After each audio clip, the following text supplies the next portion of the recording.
Order! Order! You are an incorrigible delinquent at times. Behave yourself, man!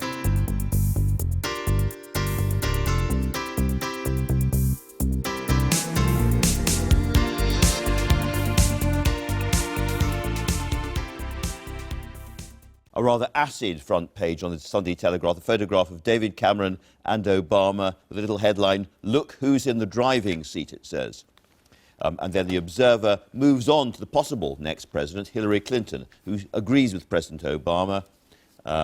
Sunday Times, they're dominated by their rich list story today, but again, they've got the Obama story, Obama picture, and Labour moving in to try to halt the doctors' strike, something we may talk about later on. Finally, I think the top front page headline on the Obama issue, Boris rage at ridiculous weirdo Obama. I have to say that Boris's language, while colourful, is not quite as colourful as it appears on the front page. It's a rather nuanced piece inside, and we'll talk about that with Gillian Tett and Toby Young. Toby Young in particular, because in the Mail on Sunday, you are making the case against what Obama's been saying. Yes, well, I hadn't heard this interview before I wrote my piece, and it's certainly from the Leave point of view, it was extremely encouraging to hear Obama say that actually our security relationship with the United States wouldn't be affected in the slightest if we decide to leave the European Union, which is something Sir Richard Dearlove said and was ridiculed for by the Remain camp last month. I was disappointed to hear him repeat what I think of as the scaremongering trade argument. I think he's exaggerating those difficulties. It's taken more than 40 years for the United States to conclude a trade agreement with the European Union, and it still hasn't done so. And in the meantime, it has concluded trade agreements with lots of individual countries, Jordan, El Salvador, Australia, and the notion that they only have one set of negotiators who'd be entirely tied up with TTIP until they could get around to negotiating with Britain, I think, is wrong. But another point, a point I make in the Mail on Sunday, is that we currently have a great deal of trade with the United States, over £35 billion worth of trade going in both directions, and that takes place in the absence of a trade agreement. Okay. So I'm not sure it would be that catastrophic, even if it did take between 5 and 10 years to conclude one. And your piece appears on a big double spread of David Cameron and President Obama playing golf, and later on we have President Obama with the royal family and Prince George and all the rest of it. Do you get the sense, looking at today's papers, that this is a massive sort of establishment stitch-up against people like you? Well, it certainly plays to that view. It looks like a huge establishment stitch-up, and I'm not sure how well that'll play with the don't knows. I mean, the pictures of Cameron with Obama in the golf cart are reminiscent of the pictures of Tony Blair at Camp David with George W. Bush. He certainly didn't do Blair any favours. One point that John Curtis makes in the Mail on Sunday today is that only 15% of voters say that they'll take President Obama's views into account, and the vast majority of them are Remainers already. So I'm not sure how big an impact Obama's intervention will actually have. So, Gillian, you've picked up the Observer's attempt to take the story forward. Yeah, I'd like to just quickly comment on a couple of things that Toby said, because when President Obama says it could take 5 to 10 years, he's not being necessarily punitive. The reality is these days it takes Congress years to do anything practical. Trade deals take a very, very long time. And what really concerns business, and I think most of the Americans are picking up on this, including Clinton, is the sheer uncertainty. I mean, you've already got big banks, and I'm speaking to big American banks, big American companies saying that they're building up their operations in places like Dublin, Amsterdam, Frankfurt to prepare for that sheer uncertainty. So that's a key issue. Well, and that very much leads into what Clinton's saying, which is, the Americans want a strong British voice in the EU. That is a widespread American view. Well, it's widespread on the Democrat side, but of course, if it was Cruz or Trump, they take a very, very different view of the EU. And they might be much more pro-Brexit. So in a funny way, American politics and British politics are becoming weirdly entangled. Yes and no. In fact, if you talk to other parts of the Republican Party right now, they are very strongly of the view that Britain would be completely mad to leave, simply because they don't understand why anyone would give up the influence issue. Cruz and Trump have not spent a lot of time talking about Brexit. They have plenty of other things on their radar screen right now. It's a fair bet they're probably not going to be quite so enthusiastic, but then Trump is somebody who's speaking enthusiastically about President Putin right now. Isn't it a bit unfair to say all the uncertainty would be with the Leave side if we do vote Brexit because, the status quo isn't on the ballot. There'd be a great deal of uncertainty if we voted to remain. The TTIP deal hasn't yet been concluded and may yet take 5 to 10 years to conclude, and there's a looming euro crisis. There's uncertainty on both sides. I actually disagree with that. Here's the issue. It's actually not about widgets and trading goods so much, which is what most of the trade deals tend to be focused on. It's about trade and services. That's really where Britain is most at risk. And the question really is about financial services and what that would mean for much of the position of London, the City of London. But isn't the argument that the international bank's headquartered in London, we get bogged down in this, that if you have a branch office in a country which is in the EU, you can still take advantage of whatever trading arrangements are in place, even if you're headquartered in London? The problem is most of the big banks cannot live with that level of uncertainty. And so the reality is, although they're not coming out and talking about it yet because they're terrified of being caught in this political fight, is that they are already looking at building up their operations in Dublin, Amsterdam, Brussels, Paris, Frankfurt. And some people in Britain might say, well, you know what, good riddance, who needs the banks anyway? But at least that has to be clearly laid out. Toby, I think you've got the story about Boris Johnson next. Boris Johnson getting a bit of flack for his comments. Yes. Hammond's written a piece in the Telegraph. Yes, he has.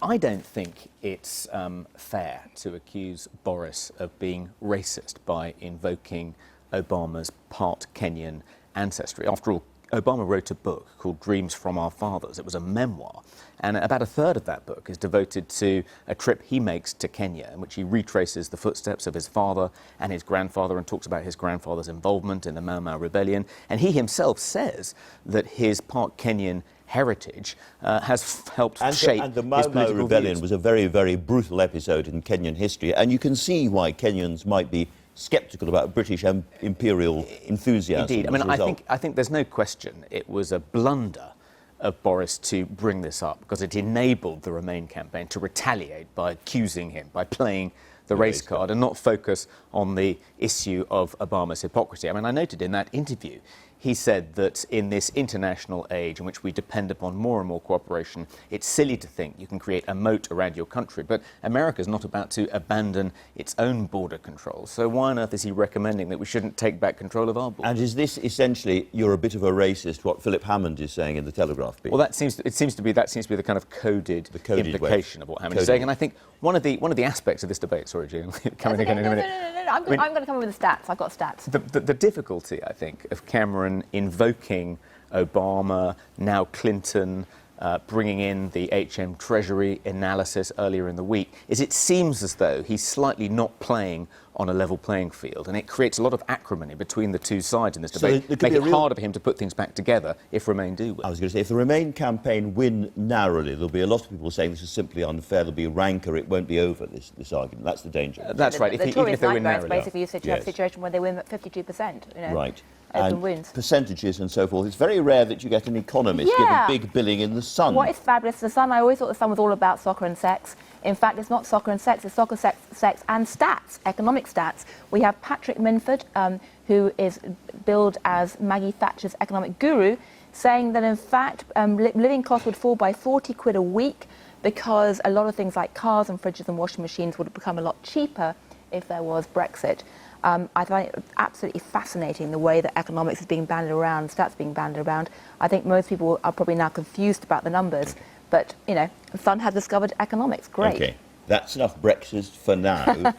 Toby, you've got a story about the junior doctors, I think, in the Sunday Times, and there's some idea that there is a compromise deal to be negotiated. Yeah, this is an interesting story, and the story is that Heidi Alexander, the Labour Shadow Health spokesman, has brokered a deal which could bring about peace between the junior doctors and Jeremy Hunt. And what's odd about this is that earlier in the week, John McDonnell, the Labour Shadow Chancellor, was saying actually he encourages people to come out onto the streets to protest, to take industrial action, and he hopes we can actually bring down the government before 2020 through this kind of action. So this seems to be Heidi's very much off-piste on Heidi's part. And the idea is that they would go ahead with the contracts, but on a kind of piecemeal test pilot basis. Yeah, they'd implement the new contract in some places, see how it works, does it reduce deaths at weekends and so forth, before rolling it out nationally. It's not a stupid idea, so there'll be evidence. But you've also got a piece by Sarah Baxter in the Sunday Times comment section. having a bit of a go at this. Yes, Sarah isn't wholly sympathetic to the cause of the junior doctors, and she points out that once they complete their training, they have lifelong job security, and a GP's average salary is about 100,000, with 10% of them earning more than the Prime Minister. So she's not particularly sympathetic to the junior doctor cause. Gillian, so Brexit ban, are we? I know we're going to go on to Trump, because you spend a lot of time in the States these days. I do. I actually live Trump in the is States. a big story. Trump is an extraordinary story, makes Boris Johnson look positively mealy-mouthed in terms of what he says. This is a piece from the Weekend FT, a terrific piece looking at Trump, the showman. We all know he's a showman. This is him with wildlife, the wrestling people. Key issue about Trump is, as the ultimate showman, is he now going to change his spots and turn into Trump, the moderate and rational? I've been saying for a long time, I think he's smart enough to realise he has to change his image. He's just hired somebody who is the ultimate spin doctor, called Manafort, and I suspect that we're going to see Trump, the rational. Sober, quiet, respectable Trump. No, we're going to get grown-up Trump. Trump is basically an ideology-free zone. He has no ideology. He will do whatever it takes to win, and I suspect we're going to see a technocratic, bipartisan, build America Trump coming forward. Moving on again, Toby, you've got an interesting piece there about Sadiq Khan, the London candidate for mayor. Yeah, this is interesting because it repeats many of the things that Zach has been saying about Sadiq, raising questions about Sadiq's links with various Islamic extremists, but from someone who, until very recently, was on the Labour side, Alan Sugar. He was ennobled by Gordon Brown. He was turned into a sort of enterprise ambassador under Brown, at one point talked about as a potential mayoral candidate for Labour in the 2012 mayoral election. So it's harder, I think, for Sadiq Khan's team to deflect these questions by playing the race card and claiming it's just partisan, dirty politics. This is a stalwart of the Labour Party saying that he is concerned about Sadiq Khan's links with these various folks. Moving on again, an alcohol story. Lots of alcohol stories in the papers at the moment. This is Louis Theroux. Yeah, I find this fascinating because, you know, as someone who lives in New York, when I come back to London, I'm always struck by how much people drink in London. I'm no angel. I sat on the sofa last night drinking wine with friends. But Louis Theroux has done a fantastic piece, which is really billing his series coming up called Drinking to Oblivion, pointing out that there is this epidemic in drinking in the UK. Nice middle-class people. Middle-class, middle-aged people, you know, like me, are drinking a lot. Too much. Only water, I promise. And it needs to be discussed. Do you find in New York that people frown at you if you have a second glass of wine? That was my experience when I lived there. Yeah, because you were in New York as well, and we were talking earlier, you said in Vanity Fair, they'd tell you not to. So very, very quickly, guys, there's a lot of Shakespeare in the papers, including the bizarre or the extraordinary story of Prince Charles playing Hamlet on the TV, and that wonderful sequence of screens down the Thames that the Globe did, showing all of Shakespeare's plays, reduced to 10 minutes. Crowds of people there yesterday watching them. Yeah. Yes, I mean, I was hoping that Prince Charles would utter the line, "There's something rotten in the state of Denmark," seeing this establishment stitch-up for Remain taking place. But actually, Obama's comments reminded me of a quote in King Lear.